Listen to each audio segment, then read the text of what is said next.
నిర్గమాకాండము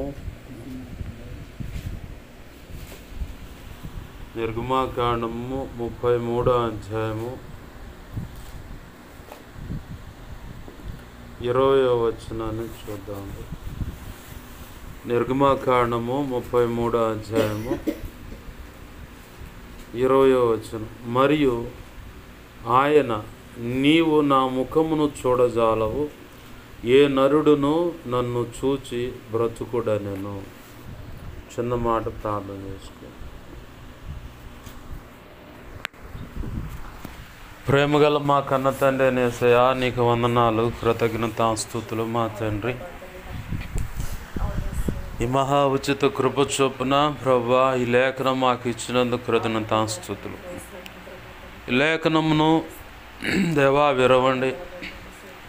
లేఖనము చాటున మీరు దాచి ఉంచిన లోతైన, నూతనమైన, అతి శ్రేష్టమైన అయా లేఖన ప్రత్యక్షతలు, ఆత్మ ప్రత్యక్షతలు కలిగినటువంటి మర్మ సహితమైన అయా మర్మములతో కూడిన నీ మనసులో ఉద్దేశించుకున్న ఆరోగ్యకరమైన హితబోధను బయటకు తెచ్చి మీ పక్షం వహించిన మీ దాసుని నోట మాటలు ఉంచి, మీ దాసుని మీ సిలువ చాటును మరుగుపరిచి, మీ దాసుడి ముఖాంతరంలోంచి నీవే నాకు మాకు అందరికీ కనబడుతూ దేవా సూటిగా, తేటగా, స్పష్టంగా మీరు మాట్లాడండి. మా అందరికీ వినగలిగిన చెవును, గ్రహించగల మనస్సును, వినగలిగిన చెవులను, గ్రహించగల మనస్సును, లోబడు హృదయాన్ని, వాక్యానుగుణంగా జీవించే కృపను, హృదయ సున్నతిని, దిద్దుబాటు మనస్సును, నేర్చుకునే శుభగుణ లక్షణమును, నిత్యత్వము చేరు పర్యాంతం వరకు నిత్యం నీ పాదసన్నిధిలో శిష్యరకము చేసే భాగ్యమును మాకు అనుగ్రహించి, శిష్యులైన సేవక గణముగా మమ్మల్ని తీర్చిదిద్ది, నువ్వు నిర్ణయించిన బలమైన నీ ఘనమైన సేవ భూదిగాంతలం వరకు మేము కదిలి వెళ్ళి అయా నీ చిత్తములో సంఘ స్థాపన జరిగించి, సంఘాలు కట్టి, ఆత్మలు రక్షించి, ప్రతి ఒక్కరిని ప్రయోజకులుగా తీర్చిదిద్ది, సంపూర్ణులుగా చేసి, నువ్వు నిర్ణయించిన పనివారిగా సిద్ధపరిచి, ఘనమైన నీ సేవ చేసి, ధైర్యంగా క్రీస్తు న్యాయపీఠాన్ని ఎదుర్కొన్నప్పుడు మేము సంపూర్ణ సిద్ధి పొందటమే కాక, నీ కృప ద్వారా మమ్మల్ని ఏర్పాటు చేసుకొని, మా ద్వారా నువ్వు ఎంతమందిని అయితే సంపూర్ణులుగా చేయాలని నువ్వు నిర్ణయించే వారందరినీ కూడా సంపూర్ణులుగా చేసి నీ ఎదుట నిలవబెట్టినట్లుగా,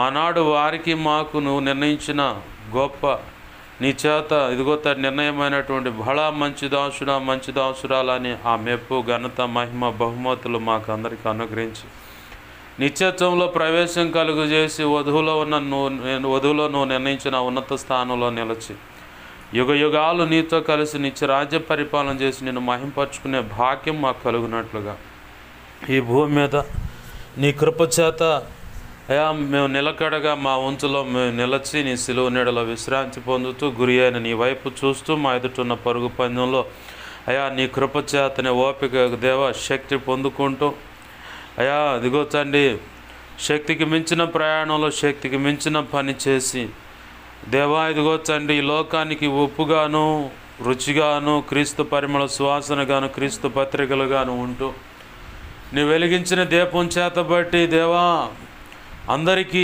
లోకానికి, లోకస్తులకు, సార్వత్రిక సంఘంలో ఉన్న సకల పరిశుద్ధులకు, ప్రతి సంఘానికి, ప్రతి సేవకులకు కూడా, ప్రతి విశ్వాసికి, పరిచారకులకు, సంఘ పెద్దలు అందరికీ కూడా మార్గం చూపించే దేవా వెలుగుగా మేము మారి, అలాగనుంటూ నీ కృపలో ఇదిగో దేవా నీ కార్యములు నెరవేర్చబడు నిమిత్తమై నీవే తోడుండి మాకు సహాయం చేయమని బతిమలాడుతూ, నీ గొప్ప కార్యాలు జరిగించమని, నీ చిత్తం మేము పరిపూర్ణంగా నెరవేర్చి ఏది వదిలిపెట్టకుండా సంపూర్ణులమై, సంపూర్ణ సిద్ధి పొంది, సంపూర్ణంగా నీ పని చేసి, నిన్ను ఎదుర్కొనే భాగ్యం, ఎత్తబడే సంఘంలో ఉండే ధన్యత మాకు దయచేయమని, అలాగున ఆ కృప పొందినట్లుగా మాకు ఉపదేశించమని బతిమలాడుతున్నాం.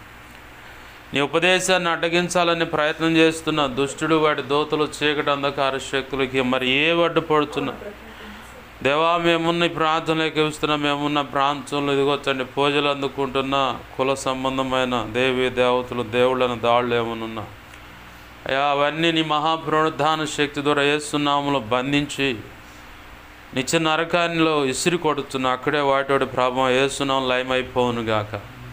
నీవు నాకు మాకు తోడేవుని మాకు బోధించమని బతిమలాడుతూ నీ చిత్త ప్రకారము ఇప్పుడు ఇక ముందు దేవా ఈ ప్రార్థనలు ఎక్కిపిస్తున్నా నా చుట్టూరు మా చుట్టూరు మేమున్న ఈ గృహంగా దేవా మేముంటున్న ఈ గృహం ఇదిగో తండ్రి దేవా ఈ గ్రామము కాలనీ పట్టణం రాష్ట్రం దేశం ప్రపంచ దేశ సమస్తం చుట్టూరు నీ సిలువ రక్తపు కంచెను రక్షణ కంచెను అగ్ని కంచెను చుట్టూ కావలిగా ఉంచు. దేవదూతల అగ్ని రథము చుట్టూ కావలిగా ఉంచు.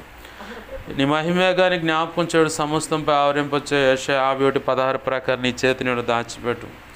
4వ కీర్తన 7 దేవా ఇదిగో తండ్రి 91వ కీర్తన 11:2 రాజులు 6:17 ప్రకారం అగ్నివటి రథము సైన్ దేవదూతం చుట్టూ కావలించు.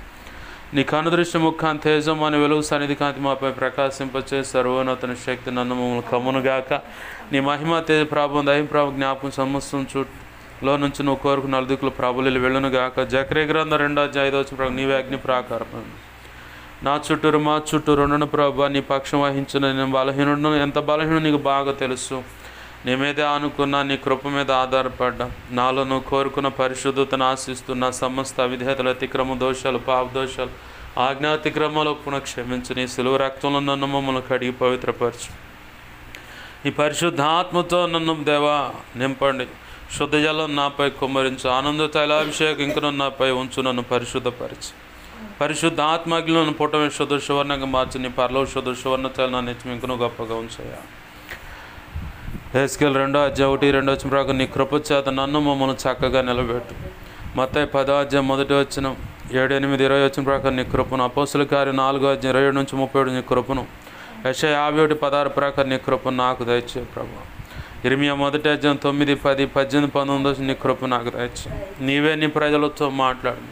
నీ ఆత్మకార్యములు జరిగించి నీ చిత్తం నెరవేర్చు. నువ్వు మాత్రం మహిమ పొందమని బతిమలాడుతూ నాతో మాతో మీరు ఉండమని మాకు బోధించమని దేవా నీవే తోడు నడిపించమని బతిమలాడుతూ మా ప్రియుడును మా రక్షకుడైన యేసే ఉన్నతనంత శక్తిగల నామములో నీవు ఇచ్చిన వాక్యాన్ని బట్టి కృతజ్ఞతాస్తుతులు చెల్లించి నిన్ను గొప్ప చేసుకుంటున్నాం మా తండ్రి.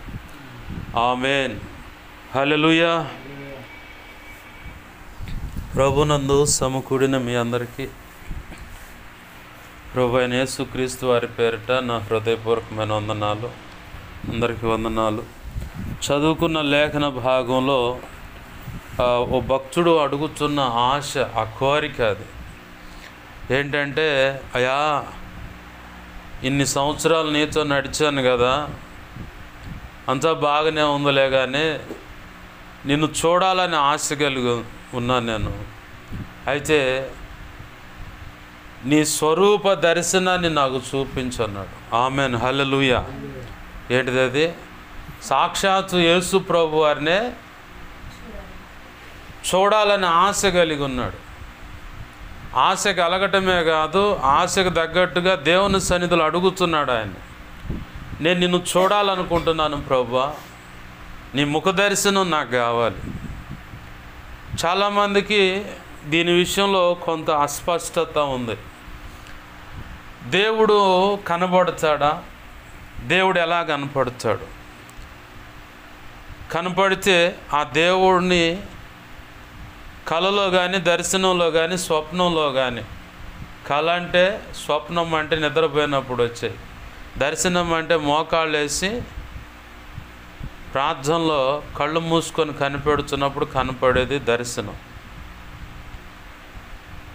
కళ్ళు మూసుకొని ప్రార్థనలో కనపడేది మోకాళ్ళుని, దేంట్లో మోకాళ్ళుని ప్రార్థన చేసేది. ఒకవేళ కళ్ళు తెరిచినప్పుడు కూడా కొంత పిక్చర్ కనపడుతుంది. ఆ అనుభవం నాకు ఉంది. మోకాళ్ళు వేసినప్పుడైనా మీతో చూస్తూనే ఉంటాను. ఏదన్నా దేవుడు చూపించాలనుకుంటే అట్ట మెరుపులాగా వచ్చి వెళ్ళిపోద్ది కదా, వెంటనే దేవుని పాదాలు పట్టుకుంటే అది కీడైతే.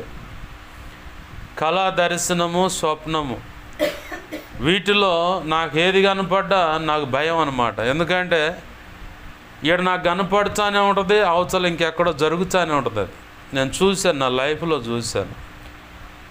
నేను బాప్తీస అనుభవంలోకి వచ్చిన తర్వాత దేవుని పాదాలు పట్టుకొని ప్రతిరోజు ఉదయం 1 గంట, సాయంత్రము 6:45 గంటలకల్లా మందిరంలోకి వెళ్ళిపోయి ప్రార్థనలో గడపటం అలవాటు. ఆ అలవాటు క్రమంలోనే ఒకరోజు నువ్వు ఆ మోపింగ్ పెట్టమాక, నాకు తెలుసు. ఆ అలవాటులోనే ప్రతిరోజు బలిపీఠం దగ్గర పోయి ప్రార్థన చేయటం నాకు చాలా ఇష్టం. ఎందుకంటే బలిపీఠం దగ్గరే నేను ఎంతో ఓదార్పు పొందాను. దేవుని యొక్క మాటలు వింటా, దేవుని యొక్క వాత్సల్యత, ప్రేమ, కరుణ, కనికరం ఏదైనా కానీ ఆయనలో నుంచి ప్రతిదీ బలిపీఠం దగ్గర నేను అనుభవించాను. అందుకే నాకు బలిపీఠం అంటే చాలా ఇష్టం. ప్రార్థన అంటే ఇంకా ఇష్టం. ఉపవాస ప్రార్థన అంటే ఇంకా ఇష్టం. ఎందుకంటే దేవునికి దగ్గరగా వెళ్ళిపోవచ్చు, ఆయనతో మాట్లాడుకుంటే. ఈ లోకంలో ఎంతమందితో ఏం మాట్లాడినా కానీ ఏదో కోణంలో ఏదో ఒక రకంగా అభ్యంతరాలు, తగాదలు, మనస్పర్ధలు, లేదంటే ముఖం మార్చుకునే అవకాశాలు ఉంటాయి. అదే యేసయ్యతో మాట్లాడుకుంటూ కూర్చుంటే అసలు ఏ గోల ఉండదు. ఇంకా చెప్పని అలివిశాక్యం కానీ సంతోషం. ఆమెన్, హల్లెలూయా. ఏంది ఆడ మోకాళ్ళేసి ప్రార్థన చేస్తానే ఉన్నాను.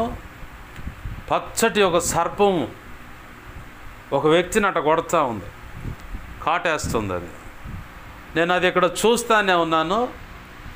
ఆ సంఘంలో అంటే ఇంతకుముందు తండ్రి సన్నిధి నరసరావుపేట చంద్రమూడి కాలనీలో మందిరం ఉండేది. ఆ మందిరంలో నేను పరిచారకుడిగా ఉన్నా, సౌండ్ సిస్టమ్ పరిచారకుడిగా ఉంటా. అక్కడే అన్నీ నాకు నా ద్వారా ప్రభు ఏ విషయాలు పరిచర్య చేయించాలనుకుంటే అన్ని పరిచర్లు ఇన్వాల్వ్ అయి చేశాను. అది ఇదని కాకుండా ఇక అది చూస్తూనే ఉన్నాను. ఆ సంఘంలో ఒక పెద్ద ఆయన మీద మెదడులో నరాలు ఎఫెక్ట్ అయ్యి దేంట్లో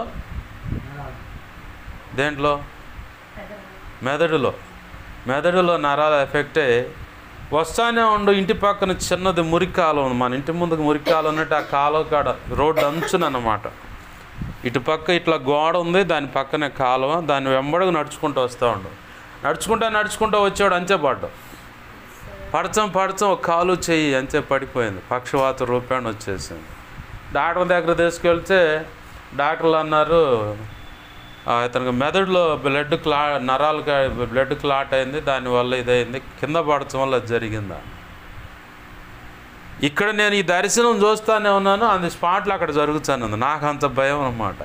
దర్శనమైనా, కళ అయినా, స్వప్నమైనా, ఏంది కళ్ళ ముందు కనపడుతుంది అయినా సరే నాకు అంత భయం. వెంటనే జరుగుతూ ఉంటాయి. అది స్పాట్లో జరుగుతున్న చూపిస్తాడు. దేవునికి మహిమ కలుగును గాక, హల్లెలూయా. ఇక ముందు జరగబోయే కూడా చూపిస్తూ ఉంటాడు అన్నమాట. నాకు అందుకే రాత్రిపూట 12 కాగానే 12 లోపే అన్నం తినడానికి ప్రయత్నం చేస్తా. 12 దాటిన తర్వాత నేను అన్నం తినడానికి ప్రయత్నం చేయను. భయం నాకు. ఏది చూపిస్తాడో అంటే ఏది కనపడుతుందో, దేవుడు ఏది జరగబోతుందో చూపిస్తాడో ఆ జరగబోయే దాని విషయమై ఉపవాసం ఉండాలి. వెంటనే నీకు కీడు కనిపించిందా ఉపవాసం ఉండాలి. ఉపవాసం ఉంటేనే ఆ కీడు తొలగిద్ది. లేకుండా నాకు కనపడదు లేస్తున్నాములో బంధిస్తున్నా అంటే ఇక బంధించినట్టే ఉంటుంది, కానీ అది పోదు. కీడు కనపడదంటే దేవునికి మహిమ కలుగును గాక, హల్లెలూయా. కీడు కనిపించిందంటే వెంటనే నువ్వు ఆ కీడు యొక్క తీవ్రతను బట్టి ఉపవాసం వేసుకోవాలి. లేదంటే అది కన్ఫామ్గా జరుగుద్ది. అది బాగా నేర్పాడు దేవుడు. అందుకే వీటి విషయంలో కొంచెం భయపడతా నేను. ఇక సబ్జెక్ట్లోకి వస్తే ఏం చెప్పుకుంటున్నాం ఇప్పుడు మనం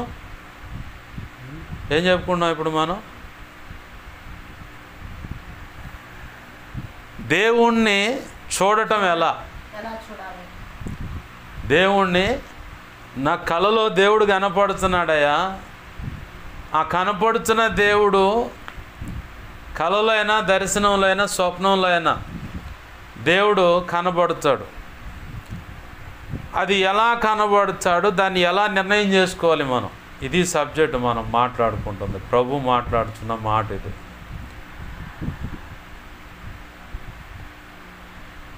అపవాది ఏం చేస్తాడంటే ప్రత్యేకపరచబడిన వారిని సైతం భ్రమపరచడానికి కళలు, దర్శన, స్వప్నాల్లోనే ముందు వాడు మన మీద దాడి చేస్తాడు. చక్కగా కళలో భోజనం తింటున్నట్టు కనుక కనపడదు అనుకో, నీ చేత పాపం చేయించడానికి వాడు రెడీ అవుతున్నాడు అన్నది గుర్తు. అవును, ఎవరో పెడతా ఉంటారు గోరు ముద్దలు, అయ్యా చిను అయ్యా చిను అమ్మా చిను అని చెప్పని. అంటే సైతానుగాడు పక్క నుండి భోజనము లోక సంబంధమైన రీతిగా భోజనం తినటం అనేది నీకు కనబడితే పక్కాగా నిన్ను పాపంలో పడేస్తున్నాడు సైతాను అని గుర్తు. అర్థమవుతుందా? అదే దైవజనుడు నీ పక్కన కూర్చొని దైవజనుడే నీకు వడ్డన చేస్తున్నాడంటే ఆత్మ సంబంధమైన ఆహారం నీకు పెడుతున్నాడని గుర్తు. ఆమేన్, హల్లెలూయా. రాబో దినాల్లో నువ్వు చేయబోతున్న గొప్ప పనికి కావలసినంత ఆహారం. నా స్నేహితుడు చెప్పాడు ఒకరోజు, రొంపిచెర్లో ఇట్లానే కూర్చున్నావు బాయ్, కళ్ళు కనపడుతున్న సందర్భాన్ని చెప్పాడు. దైవజనుడు వచ్చి దావీదు అన్నయ్య వచ్చి ఓన్లీ ప్లెయిన్ వైట్ రైస్ పెడతా ఉన్నాడు, తిను అని చెప్పాను. నాకన్నా ఇంకొక అన్నయ్యకి పెడతా ఉన్నాడు. ఏంది దీని అర్థం ఏందని?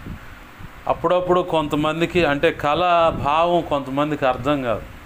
కళలో చాలా కోణాలు ఉన్నాయి, ఆ చాలా కోణాలకు అనేక కోణాల అర్థాలు ఉన్నాయి. ప్రభు నాకు నేర్పింది అది.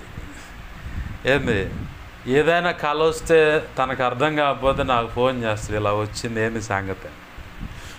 ఇక వెంటనే ప్రభు ఏం చెప్పాలంటే ఇక ఆయన ఇట్లా అడుగుతా, ఏం చెప్పాలి ప్రభు ఈ కళభావానికి అని చెప్పినప్పుడు దేవుడు దాని విషయాన్ని తెలియపరిచినప్పుడు వెంటనే అందిస్తా. ఏంది, భోజనం లోకరీతిగా ఎవరైనా నీకు పెడితే నిన్ను పాపంలో సైతానుగా లాగుతున్నాడని బాగా గుర్తు. కలలో నీకు సర్పం కనపడిందంటే సైతానుగాడు పొంచున్నాడని గుర్తు. ఆ సర్పమే నిన్ను తరుముతుందంటే శోధనలు ఆడు మింగటానికి నిన్ను వెంటాడుతున్నాడని గుర్తు. ఏంది వింటున్నావా? అదే సర్పం నిన్ను మింగిందనుకో, వాడు డైరెక్ట్గా నిన్ను దాడి చేశాడని గుర్తు. అదే బలిపీఠందా చెప్పాను, అదే బలిపీఠం దగ్గర నేను కూర్చొని ప్రార్థన చేస్తూ ఉంటే ఈ మోకాళ్ళకు సగానికి ఇంత మటుకి మింగేసింది సర్పం ఒక వ్యక్తిని. కొట్టాల్సిన కాట్లు బాగా పడగతో కొట్టింది, ఆ తర్వాత ఇక్కడికి మింగేసింది. ఈ కళ నాకు చూపించాడు. 3 రోజుల తర్వాత అదే సంఘంలో ఒక వ్యక్తి ఒంగోలు దగ్గర బండి అప్సెట్ అయ్యి పడిపోవటం కరెక్ట్గా నాకు ఎంత మటుగా చూపించాడో ఈ మోకాళ్ళకి అంటే మోకాళ్ళకి గూటుకి తొడ పై భాగంలో మధ్యలోకి అనమాట, ఇక్కడ నుంచి ఈ పై భాగం అంతటికి దెబ్బలే. ఇక్కడ ఉంది కదా ఈ రెక్కకు సంబంధించిన ఎముక ఇరిగిపోయింది, ఈ లోపల ఇక్కడ తొంటికాడ ఇబ్బంది. మళ్ళీ ఇంకొక కాలం అదే చూపించాడు, ఇంకొక అతను కూడా అట్నే పడ్డు, కరెక్ట్గా ఏడు నుంచి ఇదంతా మింగేసింది. అంటే దాడి చేస్తున్నాడు. మింగేయటం అంటే సైతానుగాడే డైరెక్ట్గా దాడి చేస్తాడు. బాగా గుర్తుపెట్టుకోవాలి. మనం సైతానుగాడు అనే సందర్భానికి కాడికి వచ్చాం కాబట్టి ఒక మాట మీకు అందిస్తున్నాను. నువ్వు ఆధ్యాత్మికంగా ఎదుగుతున్న పరిపక్వతను బట్టి చిన్న కొమ్మకు లోకం మీద సుడిగా వస్తూనే ఉంటుంది, తుఫాన్ అప్పుడైనా ఏదైనా గాలి భీకరంగా వస్తూనే ఉంటుంది. దాని యొక్క తీవ్రత ఈ మొక్క చిన్నదైతే కొద్దిగానే ఉంటుంది, ఇంకొంచెం పెద్దదైతే అట్ట వంగుద్ది. ఇంకొంచెం పెద్దదనుకో వేరు గనక లోతుగా లేకపోతే, వింటున్నావా, వేరు గనక అంటే విశ్వాసం అనే పునాది గనక లోతుగా లేకపోతే ఆ గాలి ఇసురుడికి కూకట్ట వేళ్లతో సహా పెగిలించుకొని రోడ్డు మీద అడ్డంగా పడవ పెద్ద పెద్ద చెట్లు అట్ట పడిపోతాం మనం. సైతానుగాడు ముందు వాడి దూతలన్నిటిని ప్రయోగిస్తాడు. నువ్వు ఎదుగుతున్న ఆధ్యాత్మిక జీవిత పరిపక్వతను బట్టి వాడి దగ్గర ఉన్న కేటగిరీలు ఇప్పుడు నీకు బాగా అర్థం కావాలంటే హోంగార్డ్ ఉన్నాడు, ముందు సెక్యూరిటీ గార్డ్ అనుకుందాం, వాచ్మెన్, లేదంటే గుర్ఖా, తర్వాత వాచ్మెన్, ఆ తర్వాత సెక్యూరిటీ గార్డు, ఆ తర్వాత హోంగార్డు, ఆ తర్వాత కానిస్టేబుల్, ఆ తర్వాత స్టేషన్ కానిస్టేబుల్, రైటరు, ఏంది ASI, SI, CI, DSP, ASP, SP, DIG, IG ఇట్లా కేటగిరీ పోలీస్ సెక్షన్లు ఉన్నాయి. అట్లాగనే వీళ్ళకున్న ఇప్పుడు మనం చెప్పుకున్న అథారిటీ ఎవరైతే ఉన్నారో వారికి కొన్ని రకాల పవర్స్ ఉన్నాయి. వాళ్ళ హోదాని బట్టి వాళ్ళకు ఇవ్వబడిన అధికారాలు ఉపయోగపెడతారు. అట్లానే సైతాన్ గాడి దగ్గర కూడా ఈ జాబితా ఉంది. ఇట్లాంటి కేటగిరీ దూతలు ఉన్నాయి వాడి దగ్గర. నిన్ను ఎట్లయినా సరే పడగొట్టాలైనా, నాశనం చేయాలన్నా దేవుడికి ఇష్టడుగా నువ్వు బ్రతకకుండా, ఇష్టరాలుగా బ్రతకకుండా భార్యనో, భర్తనో, తల్లినో, తండ్రినో, తోడబుట్టిన వారినో, బంధువులనో, చుట్టాలనో, ఇరుగు పొరుగు వారినో ఎవరో ఒకళ్ళని వాడుతున్నాడు. ఇవన్నీ పోయి వాళ్ళలో జ్వరబడి ఆయా రీతులుగా ఎంత తీవ్రత ఒత్తిడి నీ మీద పెడుతున్నావు. అసలు దేవుడు లేదు, భక్తి లేదు, బైబుల్ ఇసిరి గూట్లో పడేసి నీ ఇష్టానుసారంగా బ్రతకటానికి ఎంత తీవ్రతమైన ఒత్తిడి పెడితే నువ్వు వంగుతావు, అది దోలాడుకుంటారు. ఈ కేటగిరీలన్నిటిని ప్రయోగిస్తాడు సైతాన్ గాడు. మొదటిగా వాళ్ళందరూ వల్ల కాలేదనుకున్నప్పుడు ఆహా ఈడు కానీ ఏమి కానీ అసలు వంగట్లేదు, కదలట్లేదు. దేవదారు వృక్షానికి ఒక అలవాటు ఉంది, బాగా గుర్తుపెట్టుకోవాలి. ఇది చాలా విలువైన సబ్జెక్టు, నీకే బాగా అవసరం. దేవదారు వృక్షాన్ని గమనిస్తే దాని నిడివి అంటే ఎత్తు 100 అడుగులు. ఎంత ఎత్తు? 100 అడుగులు ఎత్తుపోయింది కదా, 100 అడుగుల లోతుకి, అంతకంటే రెట్టింపైన లోతుకి దాన్ని వేరు వెళ్ళిపోద్దంట. వేరు వెళ్ళిపోవటమే కాదు, ఈ పక్కకు వస్తే వేళ్ళు నది ఎక్కడుందో ఎత్తుక్కుంటుందంట, సముద్రం ఎక్కడో ఎత్తుక్కుంటుందంట. అది కొండలో ఉన్న దాని వేరు నీటి ఊట ఎక్కడ ఉందో, సముద్రమా నది ఎక్కడ ఉందని ఎత్తుక్కుంటే అక్కడికి బాగుద్దంట ఆ ఏరు. ఏది సైడ్కున్న వేళ్ళు పాగిపోతే అక్కడికి వెళ్ళిపోతాయి నీళ్ళు తాగటానికి. మరి మొక్కకైనా నీళ్ళు కావాలి కదా, మనిషికైనా నీళ్ళు కావాలి. 21 రోజు నీళ్ళు లేకపోతే, మంచినీళ్ళు ఏం తాగకుండా 21 రోజు ఎవడైనా తినకుండా అంటే అట్నే పోతారు. స్త్రీ అయినా పురుషుడైనా, వాడు రాజకీయ నాయకుడు, ఇంకెవరైనా కావచ్చు.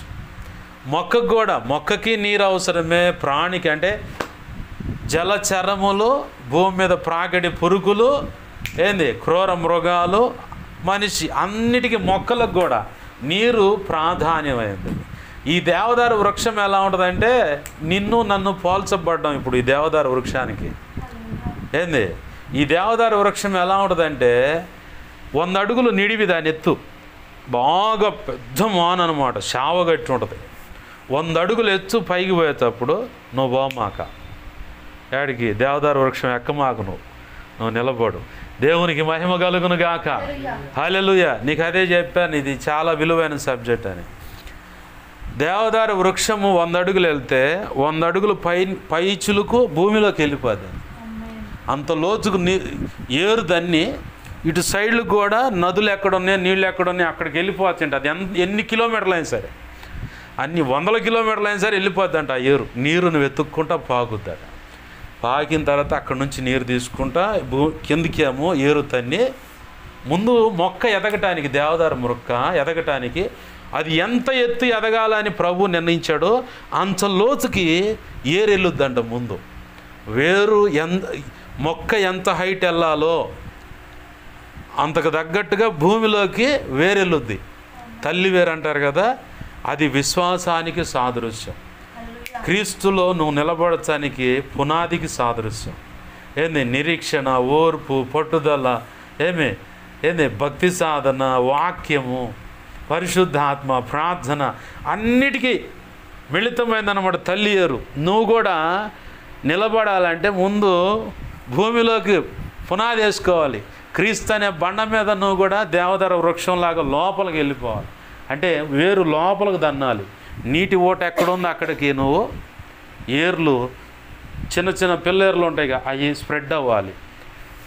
ఆ తర్వాత మొక్క ఎదగటం మొదలుపెట్టుద్దంట. దైవజనరాలు జాయ్ చెరియన్ గారు చెప్తూ ఉంటే నేను విన్నాను ఈ మాట. భూమిలో మొక్క ఎంత పైకి ఎంత ఎత్తు ఎదగాలని ప్రభు నిర్ణయించాడో ఆ ఎదగటానికంటే ముందు భూమిలోకి ఏరు నాటుకుంటుందట. అది మనం కూడా అటువంటి పునాది ఏందది, దేనికి, ఏ చెట్టు, నీ చెప్పేది అదే, బాగా విలువైన సందర్భాలు ఏంది, దేవదారు వృక్షం. దేవదారు వృక్షం మొదటిగా అది నిలబడాలంటే భూమిలోకి బాగా లోతుగా తల్లివేరు వెళ్ళిపోద్ది.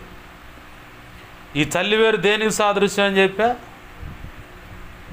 విశ్వాసానికి, నిరీక్షణ, పట్టుదల, ఓర్పు, ప్రార్థన, ఏంది, పరిశుద్ధాత్మ, వాక్యము, ఇక ఎక్సెట్రా ఎక్సెట్రా దైవచిత్త సంబంధమైన వాటికి ఈ తల్లి వేరు అనేది సాదృశ్యం.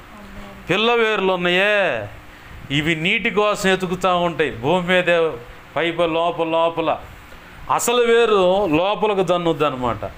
అది ఎంత ఎత్తి ఎదగాలని ప్రభు నిర్ణయించాడో అంత లోతుకి, అంతకంటే ఎక్కువ లోతుకి ఈ తల్లి వేరు వెళ్ళిపోద్దట. వెళ్ళిపోయిన తర్వాత ఇక అప్పుడు దేవదారు వృక్షం పైకి పెరగటం, భూమిని మీద నుంచి ఇక పైకి పెరగటం మొదలు పెట్టుద్దట. ఆమేన్, హల్లెలూయా. బాగా 100 అడుగులు ఎదిగింది కదా. మన కళ్ళ ముందు మంచి మంచి తుఫాన్లు వస్తే రోడ్డు మీద అడ్డంగా పడుతూ ఉంటాయి చెట్లు.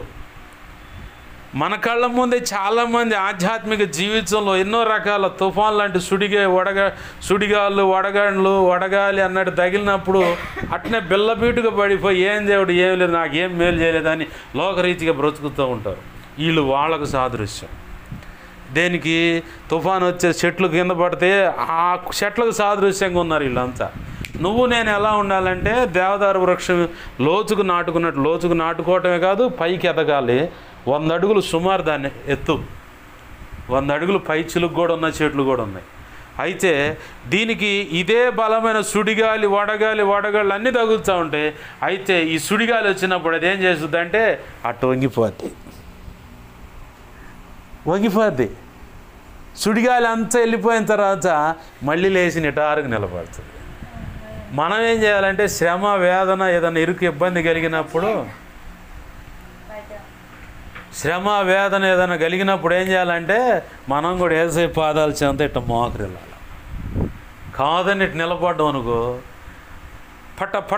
పట్టమని చెట్టు కానీ ఇరికి కింద పడ్డట్టు, వేళ్లతో సహా పెగిలించబడి కింద పడ్డట్టుగా అట్ట అయిపోద్ది మన పరిస్థితి. దేవదారు వృక్షం ఏం చేస్తుందంటే ముందు లోపల నాటుకుంటుంది, పైకి తర్వాత ఎదుగుతుంది. నువ్వు నేను కూడా అలాగే ఎదగాలి. అప్పుడు మాత్రమే సైతానుగాడు ఎన్ని ఎత్తుగాడులు వేసినా ఆ శ్రమ, వేదన పరిస్థితిని బట్టి యేసయ్య సన్నిధిలోకి వెళ్ళిపోయి సాగిలిపడి నువ్వే దిక్కు ప్రభు, నాకు ఇంకెవరు లేరు అంటాం. దేవదారు వృక్షం ఆ పాఠాన్ని మనకు నేర్పుతూ ఉంది.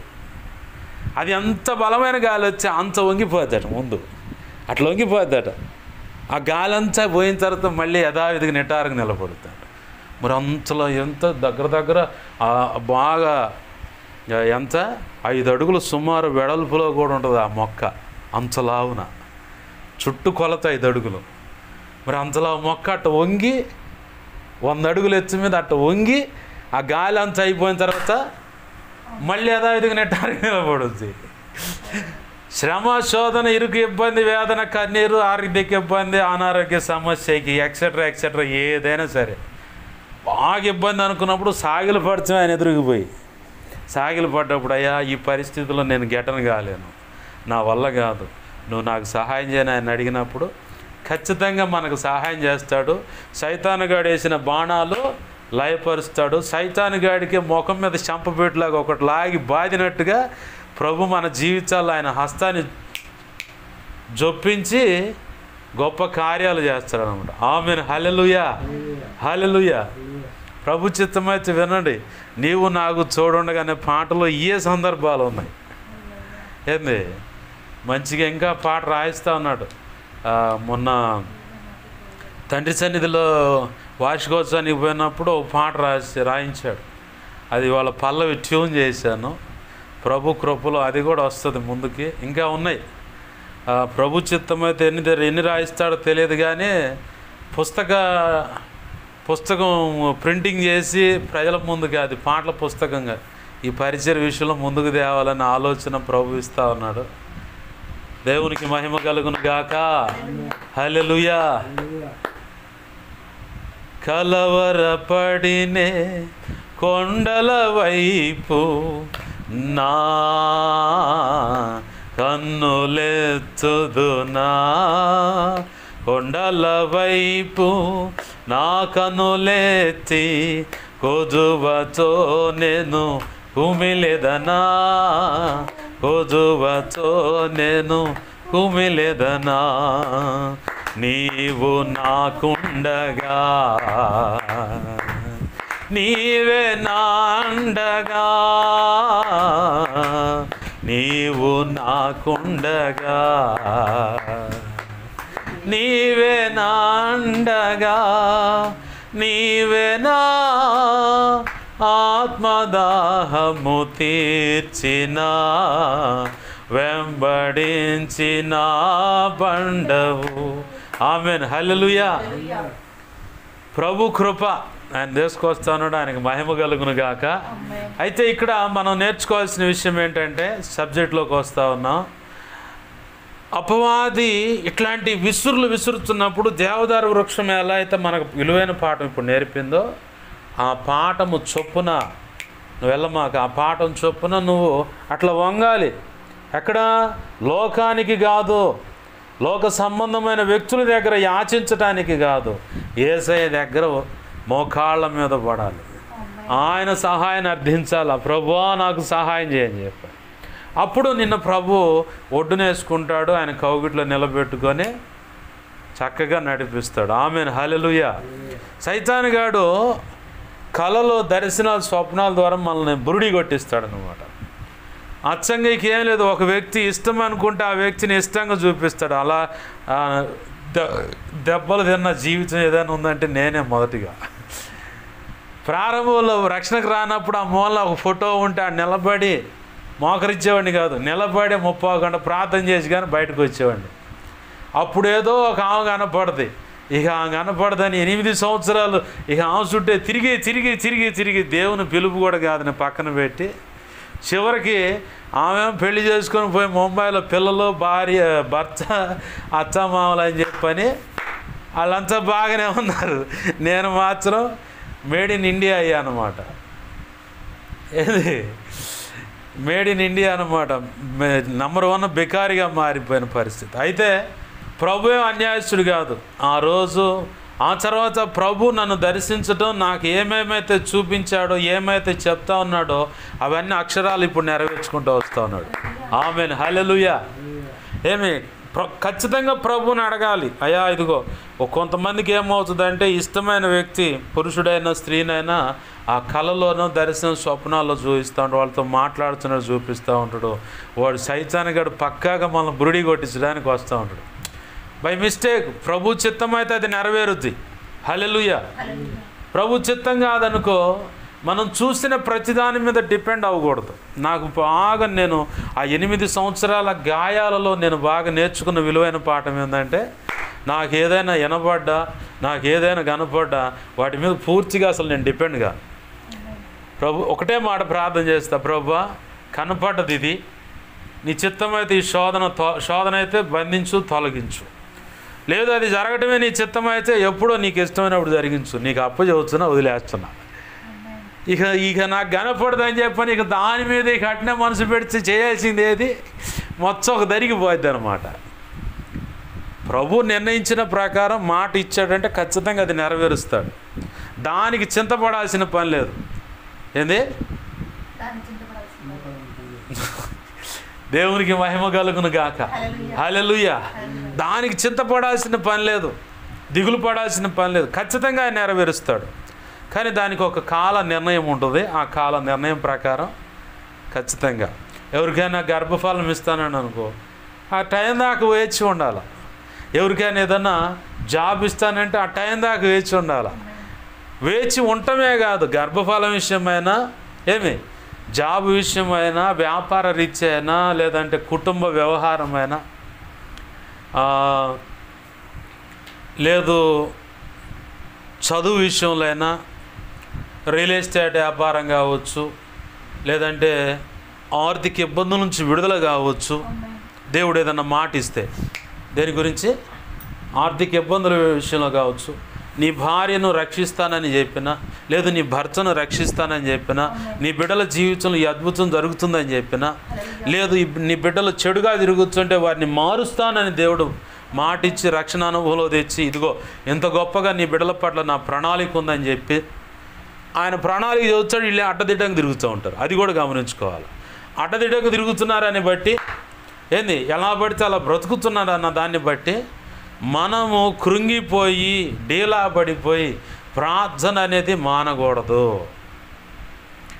ప్రభు మాట ఇచ్చిన తర్వాత వింటున్నావా, ఏం చేసిన తర్వాత, ప్రభు మాట ఇచ్చిన తర్వాత ఆ మాటను నువ్వు విశ్వసిస్తున్నావా లేదా అని కూడా చూసుకుంటాడు. అది కూడా బాగా గమనించాలి. దానికి తగ్గట్టుగా నువ్వు విశ్వసిస్తున్నావా లేదా.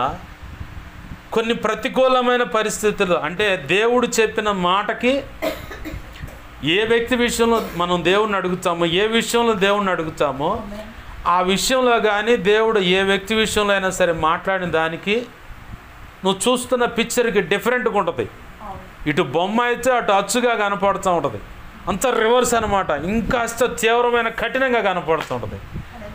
ఆ పరిస్థితుల్లో కూడా నువ్వు జారిపోతావా నిలబడతావా, నా ప్రభు ఇచ్చిన మాట ఇదిగో అని చెప్ప నిలబడతావా లేదని యేసయ్య చూసుకుంటాడు. కొంతమంది బిడ్డలకు దేవుడు గర్భఫలం ఇస్తానని చెబితే వాళ్ళ విశ్వాసం యొక్క తీవ్రత ఏ రకంగా ఉందనేది కూడా దేవుడు చూసుకుంటాడు. ఆమేన్, హల్లెలూయా. దేని గురించి, బిడ్డల గురించి. ఏంది, ఆ విశ్వాసపు పరీక్ష జరుగుతుంది. ఎలా అంటే కొంతమంది నేను చూసినప్పుడు వాళ్ళు దైవజనుడు చెప్పిన ఆ ప్రవచనాన్ని, దైవజనుడు చెప్పిన ఆ ప్రవచనం దేవుని వాక్కు ద్వారా రిలీజ్ అవుతుంది. ప్రవచనం మీద సొంత మాటను బట్టి ఎప్పటికీ ఆ ప్రవచనం అనేది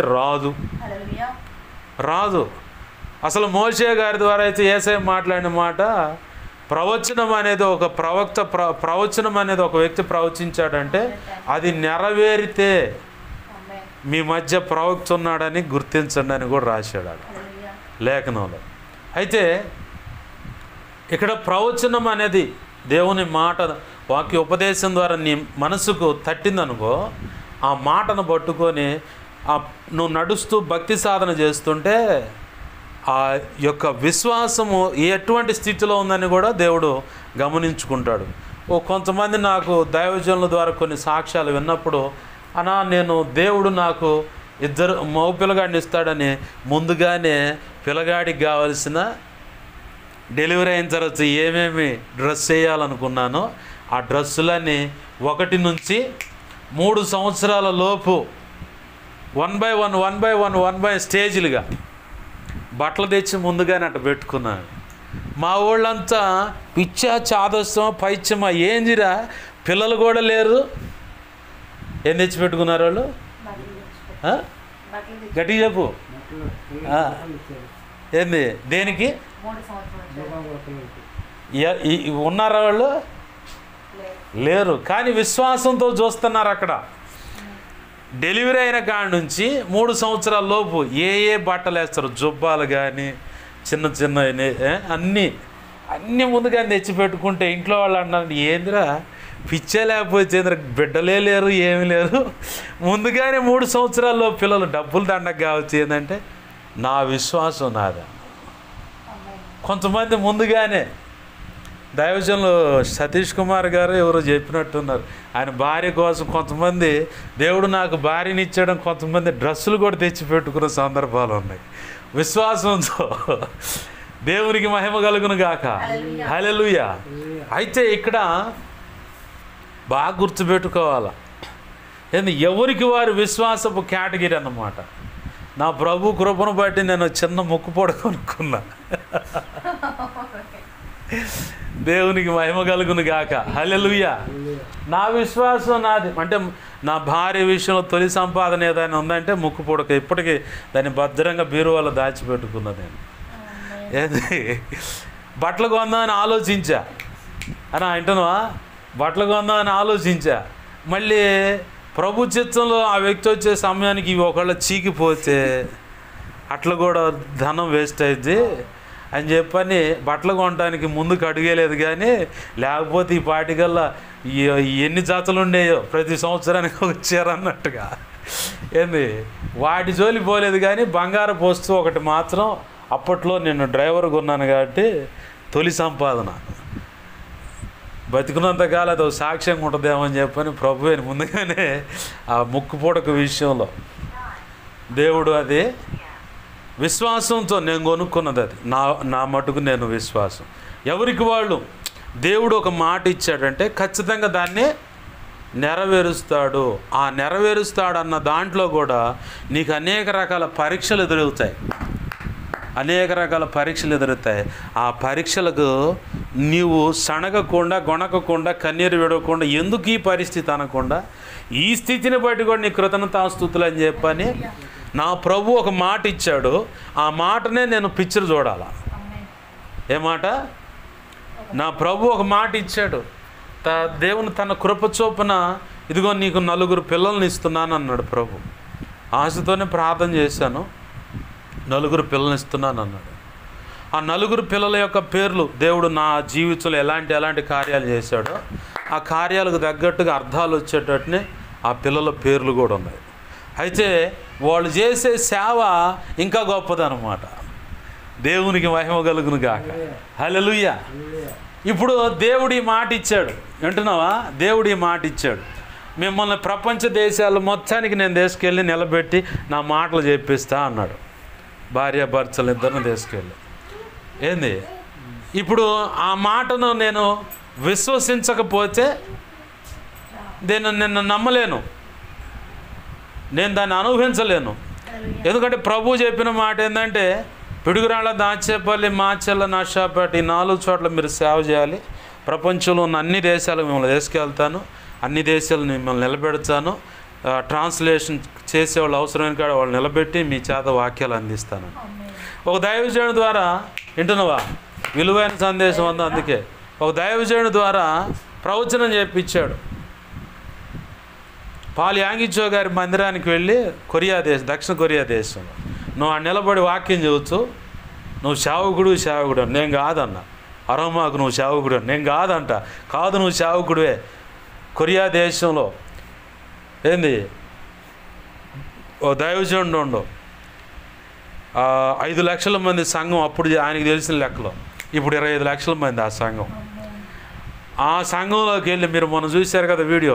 ఆ సంఘంలోకి వెళ్ళి అక్కడ నిలబడి వాక్యం చెబుతూ నువ్వు వెళ్తావు ఖచ్చితంగా, నువ్వు సేవకుడు చెబుతున్న మర్యాదగా ఆమెనానండు. మనసులో ఆమెననుకుంటూ మోకాళ్ళ మీదకి వెళ్ళిపోయి ప్రభా నేను ఒక్కడిని పోతే అట్టయ్యా నా జీవిత భాగస్వామి కూడా రావాలి. మేమిద్దరం వెళ్ళాలి ఆడికి. ఆ సేవకురాలతో వాళ్ళతో మాట్లాడే పరిస్థితి, సంఘ క్షేమాభివృద్ధికి సంబంధించిన ఆ సంగతులు తెలుసుకోవాలి. అక్కడ నీ పక్షంగా నిలబడి నీ మాటలు ప్రకటించాలి ప్రభు అన్నప్పుడు ప్రభు అన్నాడు, వింటున్నావా? మార్పు అనే విషయాన్ని నువ్వు ఆడ చెబుతాను. మార్పు అంటున్నా మూలవాక్యం ఎందుకు ప్రభు అంటే రూపాంతరం, కొండ మీదకి వెళ్ళి నేను రూపాంతరం పొందాను కదా, అదే మూలవాక్యం. అంశం అయితే మార్పు అనే విషయం నువ్వు చెప్పాలి అక్కడ. ఇప్పుడు నేను ఆ రోజు దైవజనుడు ఆ మాట చెప్పాడు, నేను విశ్వసించాను. అదే దైవజనుడి ద్వారా పిడుగురాళ్ళ, దాచేపల్లి, మాచెల్ల, నర్సాపేట ఈ 4 చోట్ల సేవ చేస్తావు పోయి నువ్వు ఆ కారులో వెళ్తావు. ఆమె చెప్పాను ఇన్నిసార్లు గద్దెచ్చండి అని చెప్పిన ఆమెనన్నా. అట్లనే ఇప్పుడు దాచేపల్లి పరిచయ ప్రారంభమై ఇక్కడ పరిచయం చేస్తూ ఉన్నానా. ఏంది దేవుడు చెప్పినట్లుగా పాటలు రాయిస్తాను అబ్బాయి రాయిస్తూ ఉన్నాడా?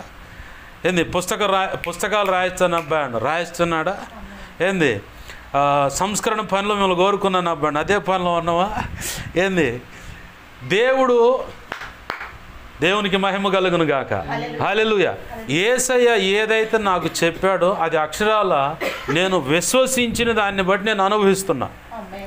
ఇప్పుడు నీకు కూడా వింటున్నావా? నీకు కూడా నీ భార్యను బిడ్డలను మారుస్తానని చెప్పన్నాడు దేవుడు. ఖచ్చితంగా దాన్ని పట్టుకో. అయితే చెప్పంగానే నీకు అనుకూలంగా మార్గాలే వేయడు ఆయన. ఏంది వింటున్నావా? అనుకూలమైన మార్గాలే వేయడు. అనేక ఎత్తు కొండలు దిగుతూ ఉండాలి, మెలికలు తిరుగుతూ ఉండాలా. అక్కడక్కడ ఎదురు దెబ్బలు తగులుతూనే ఉంటాయి, ముళ్ళు గుచ్చుకుంటానే ఉంటాయి, పల్లేరుగాయలు ఉంటాయి. పల్లేరుగాయకి గుణం ఉన్న లక్షణమే. పల్లేరుగాయ గుణం ఏంటది? పల్లేరుగాయకి ఎన్ని ముళ్ళు ఉంటాయి? ఎడు చూసినా ముళ్ళు ఉంటాయి. ఏంది? ఇట్లాంటి అనుభవాల్లోంచి కూడా పోయిన తర్వాత నీకు అవసరమైన విలువైన పాఠం నేర్పి అప్పుడు నీకు ప్రభు చెప్పిన సంగతిని నీ ముందుకు తీసుకురాగానే అప్పుడు సెట్ అయిపోద్ది. ఇక ఆ ఫెవికాల్ బంధం అన్నట్టుగా అటు ఏనుగు ఇటు ఏనుగు లాగినా కానీ ఓడని బంధం లాగా ఫిక్స్ అయిపోద్ది. అయితే దానికి తగ్గట్టుగా ముందుగా నీకు మాట ఇచ్చాడు కాబట్టి నిన్ను భక్తి సాధనలోకి మెట్టు లేపిస్తూ ఉంటాడు. మొదటిగా నీ ద్వారా ఆయన భక్తి సాధన మెట్టు లేపిస్తా నిన్ను నిలబెడతాడు స్థిరంగా. నువ్వు ముఖ్యం, ఆ తర్వాత నీ జీవిత భాగస్వామిగా నీ బిడ్డలు కానీ ఎక్సెట్రా ఇంకా మిగతా వాళ్ళని. అర్థమవుతుందా? నిన్ను పునాది మీద నిలబెడితే అవతల ఎంత గలిబిలి పరిస్థితులు ఉన్నా నువ్వు కదిలిపోవు కాబట్టి నిన్ను స్టాండర్డ్ చేయడానికి నీకు కొన్ని మాటలు ఇస్తూ ఉంటాడు. నీ విశ్వాసాన్ని బలపరచడానికి కొన్ని సంగతులు దేవుడు అడపా చేస్తూ ఉంటాడు. ఎందుకంటే నువ్వు జారిపోకుండా, డీలా పడిపోకుండా. ఏంది అంతా బాగానే ఉంది పాస్టర్ గారు, అసలు సబ్జెక్ట్ ఏంది, ఎటుపోతున్నాం మనం ఏందని అనుకున్నారు. సబ్జెక్ట్లోనే ఉన్నాం మనం. అయితే ఇక్కడ బాగా గుర్తుపెట్టుకో, ఇప్పుడు మనం దేవుడు చెబుతున్న ఈ సంగతులన్నీ వింటున్నా మనము మోషేగోడి లాంటి అనుభవాల నుంచి నడుచుకుంటూ వచ్చిన వాడే. నడుచుకుంటూ వచ్చి ఒక సమయం రాగానే ఇప్పుడు మూలవాక్యంలోకి వచ్చాం. ప్రభువుని అడుగుతూ ఉన్నాడు, అయ్యా నిన్ను చూడాలని ఉందయ్యా, నాకు చూపించంటే అప్పుడు మోషే దేవుని యొక్క స్వరూప దర్శనం వినాలా. ఇప్పుడు ప్రసంగం స్టార్ట్ అయింది, ఇప్పుడు దాకా కాదు, ఇప్పుడు అసలు ప్రసంగం స్టార్ట్ అయింది. మోషే దేవుని యొక్క స్వరూప దర్శనము చూడటానికి కావలసిన ఆధ్యాత్మిక పరిపక్వత ఎన్నో అనుభవాల నుంచి నడుచుకుంటూ వస్తే కానీ ఇక్కడికి రాగానే వచ్చింది. ఇప్పుడు మన జీవితాల్లో కూడా మనం కూడా దేవుని చూడాలని ఆసక్తి ఉంటుంది. మరి పాస్టర్ గారు నేను కూడా ప్రార్థన చేయగల దర్శనంలో చూస్తున్నాను కదా అంటే నువ్వు జారిపోకుండా ఉండటానికి చూపించండు. అర్థమవుతుందా? అసలు వాస్తవానికి నువ్వు వేసే పెడ అడుగులు, వేసే పెడ ప్రయత్నాలు అన్నిటిని చూస్తే ఇసిరి ఒక మూలకి, అసలు ఇది పనికిరాడు, ఇది పనికిరాదని చెప్పి ఇసిరి ఆ మూలకి ఇసిరేస్తాడు అనమాట. కానీ ఆయన వాత్సల్యత, కరుణ, కృప, జాలి, దయ, ఏమి వీటన్నిటికంటే కారుణ్యం అనేది ఉందో చూడు, దానికి ఎంత లోతుందో అర్థం కాదు, అది ఎంత బలమైందో అర్థం కాదు. ఆ కారుణ్యం చేత ఆయన కదిలిపోతున్నాడు కాబట్టి, ఆ కారుణ్యం చేత నింపబడ్డాడు కాబట్టి నువ్వు క్షమించబడుతున్నావు, ప్రేమించబడుతున్నావు, అంగీకరించబడుతున్నావు, నిలబడగలుగుతున్నావు. అదే గనక వాస్తవానికి యేసయ్య ఒరిజినాలిటీ కనుక నీ ముందు కనపడదు అనుకో, వింటున్నావా? యేసయ్య ఏంటది? యేసయ్య ఒరిజినాలిటీ నీ ముందు కనుక కనపడదు అనుకో, బూడిదైపోతాం. అంత కోపం.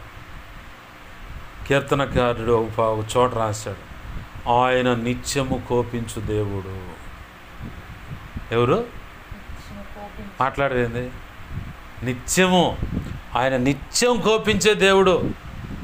అలాగనే నిన్ను ఎలాగైనా ఆయన అనుకున్న పోలికలకు తెచ్చుకోవాలి అనుకుంటున్న సమర్థుడు కూడా. అంత కోపిష్టి కూడా నిన్ను ఓర్చుకుంటున్నాడు. మనకుండే చెడ్డ గుణం ఏంటంటే దేవుడు నన్ను వెంటనే క్షమించాలయ్యా అంటాం. మనం మాత్రం పక్కన ఉన్న పొరపాటును కూడా క్షమించాం.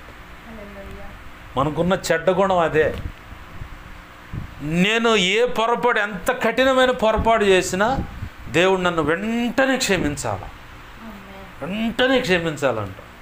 ప్రభు అంటాడు, సరే నీ చిత్తంలో నేను చేస్తాను, మరి నీ పొరుగు అంటే భార్య అయినా, భర్త అయినా, బిడ్డలైనా, ఇరుగు పొరుగు వారైనా, అన్యులైనా, సంఘంలో బిడ్డలైనా, ఎవరైనా నీ విషయంలో గాయం చేస్తే, ఎవరైనా నీ విషయంలో పొరపాటు చేస్తే, మరి నువ్వు నా దగ్గరకు వచ్చి వెంటనే క్షమించు ప్రభు అని అడుగుతున్నావు కదా, నేను క్షమిస్తా.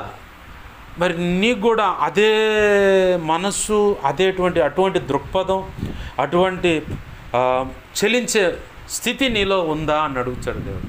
మనం ఏం చేస్తాం? ఏం చెప్పాను ఇప్పుడు? ఎదుటి వ్యక్తులను క్షమించే గుణం. మనమైతే వెంటనే ప్రభు నన్ను క్షమించు అంటాడు. ప్రభు నాకు బాగా నేర్పిన విషయం ఏంటంటే, హోషేయ గ్రంథం అంటే నాకు భలే ఇష్టం. ఎందుకు ఇష్టం అంటే చెప్తాను. హోషేయ అనే ప్రవక్తతో బాగా విను. నువ్వు అవసరమైతే పైకి లేచి నిలబడు. ఏంది? ఆ నిద్ర మంపుతో ఉండమాక, విలువైన సందర్భం ఇది, విలువైన సబ్జెక్టు పోగొట్టుకోమని.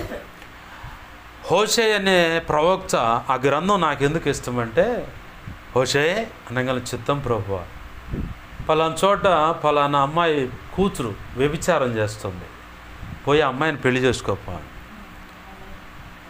సరే ప్రభు అని వెళ్ళిపోతాడు. పోయి తెచ్చుకుంటాడు, పిల్లల్ని కూడా కంటాడు. మళ్ళీ ఒక మోజు పుట్టుద్ది. ఎవరి మీద? వేరే వాడి మీద. లోకం, ఆ బంగారపు నాగులు, ఆ వ్యామోహం అంతా పిక్చర్ ఒకటి ఉంది, అది చూశాను. అవన్నీ చూసి వాటి మీద వ్యామోహం కలిగి ఒకడు చెప్పిన మాయ మాటలను బట్టి ఆమె వెళ్ళిపోద్ది. ఇతను వదిలేసి వెళ్ళిపోగానే ఇతను బాగా ఉక్రోషంతో, ఎందుకు ప్రభు నాకెందుకు ఇలా అవుతుందని, నువ్వు చెబితేనే కదా నేను చేసుకుంది, ఎందుక ఇలా జరిగిందంటే, మళ్ళీ కొన్నాళ్ళ తర్వాత వాడు ఏం చేశాడంటే, ఈమె కాడున్న రసం మొత్తం పిండాడు అనమాట. ఈమె మీద మోజు అనేది తీరిపోయింది. వాడికి వెగటం కలిగింది, అంటే విరక్తి పుట్టింది. తర్వాత వేలానికి పెట్టాడు వాడు. ఆమెను తీసుకెళ్ళి వేలానికి పెడితే ప్రభు అంటున్నాడు, హోషే చిత్తం ప్రభు, నీ భార్యను పలానా చోట వేలానికి పెట్టాడు. ఎవరైతే కావాలని గెలిందో ఆ వ్యక్తి, వాడు నీ భార్యను వేలానికి పెట్టాడు. ఇంత రేట్ అని పాట పాడేవాళ్ళు ఎంతైతే ఎక్కువ పాట పాడతారో అంత వెలకు ఆమెను అమ్మేయటానికి వాడు వేలం పాటలో పెట్టాడు. ఎంత వెండని ఇచ్చి నీ భార్యను కొనుక్కు నువ్వు తెచ్చుకోవాలి. ఇదేంది ప్రభువా? నేను చెబుతున్నాగా, పోయి తెచ్చుకోపో. వింటున్నావా? పోయి తెచ్చుకోపో అన్నాడు. సరే ప్రభు అని వెళ్ళాడు. వేలం పాట పాడుతున్నాడు. కళ్ళ నిండా నీళ్లు తీసుకుంటా ఉన్నాడు. ఏంది? కళ్ళ నిండా నీళ్లు తీసుకుంటా వేలం పాట పాడుతూ ఉంటే ఇతను కూడా వేలం పాట పాడుతూ ఉంటా, ఈయన కూడా పాడుతూ ఉండు. చివరికి ఆమె రేటు ఇంత అని చెప్పని చుట్టుపక్కల వాళ్ళు నిర్ధారించారు, కానీ భర్త నిర్ధారించలేకపోయాడు. దేవుడు చెప్పాడుగా, ఎంత వెలైనా ఇచ్చి తెచ్చుకో, ఎంత వెలైనా ఇచ్చి తెచ్చుకోపో అని చెప్పంటే, సరే ప్రభు అని చెప్పని పోయాడు. హై మోస్ట్ టాప్గా ఎంతైతే వెండి చెల్లించాలో అంత మొత్తం వెండి చెల్లించి ఆమెను తెచ్చుకున్నాడు. ప్రభు అంటా ఉన్నాడు అప్పుడు, ఆ గ్రంథం అంటే నాకు భలే ఇష్టం. ఎందుకంటే దేవుడు ఒక మాట చెబితే ఆ వ్యక్తి సరెండర్ అయిపోయాడు. అది నాకు బాగా నచ్చింది. ఆ సందర్భం నుంచి దేవుడు నాతో మాట్లాడుతా, ఇజ్రాయెల్ ప్రజలు కూడా ఇలానే చెడిపోయి తిరుగుతూ ఉన్నారయ్యా, కానీ వాళ్ళని ఎలాగే నేను రక్షించుకోవాలని తపంతో ఉన్నాను. ఒక భార్య, వింటున్నావా? ఒక భార్య సందర్భాన్ని అక్కడ చూపించి నాతో ఆ వాక్యం వచ్చినప్పుడు దేవుడు నాతో ప్రత్యేకంగా మాట్లాడాడు. నీ భార్య ఒకవేళ వస్తే ఏమనమాక, చేర్చుకో, ఏ మాట మాట్లాడచ్చు, ఎందుకు ఇలా నువ్వు నా కళ్ళ ముందు ఇలా చేసావనే మాట నువ్వు మాట్లాడద్దు. నువ్వు మామూలుగానే ఒకవేళ ఆమె నీ దగ్గరకు వచ్చి క్షమాపణ అడిగే మాట అయితే ఏం మాట్లాడు, మాకేమన్నమాట. ఆ సందర్భమనే కాదని ఆ సబ్జెక్ట్లో దేవుడు నాకు విలువైన పాఠం ఏం నేర్పాడంటే, వింటున్నావా? అంత ఘోరమైన పాపం చేసినా దేవుడు క్షమించటానికి సిద్ధ మనసు కలిగి ఉన్నాడు. ఆమేన్, హల్లెలూయా. ఆ ప్రేమ చేత కనుక నువ్వు నింపబడితే నువ్వు ఎవరినైనా క్షమించగలవు. ఆ ప్రేమ చేత నువ్వు నింపబడలేదనుకో, నీ హృదయం కఠినమైపోతా ఉంటే నువ్వు క్షమించబడలేవు, ఏంది, ఇంకొకరిని నువ్వు కూడా క్షమించలేవు. దేవుని చేత హల్లెలూయా స్తుతి మహిమ ఎల్లప్పుడు దేవునికి చెదము. హల్లెలూయా స్తుతి మహిమ ఎల్లప్పుడు దేవునికి చెదము. హల్లెలూయా హల్లెలూయా హల్లెలూయా హల్లెలూయా హల్లెలూయా హల్లెలూయా ఆమేన్. హల్లెలూయా. నీవు మొదటిగా హోషేయ దగ్గర తన భార్య చేసిన సందర్భాన్ని బాగా చదువు. అంత కఠినమైన లోతైన గాయం ఆ భార్య ఆ హోషేయ విషయంలో చేసింది. కానీ మళ్ళీ మొదటికి వెళ్ళిపోతున్నావు.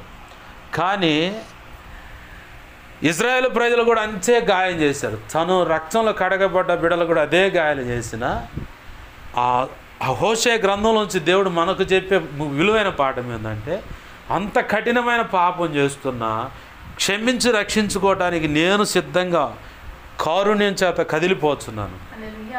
ఏంది, అటువంటి ప్రేమ, అటువంటి లక్షణాలు కనుక నువ్వు కూడా నింపబడి ఉంటే దేవుని చేత నువ్వు క్షమించబడతావు.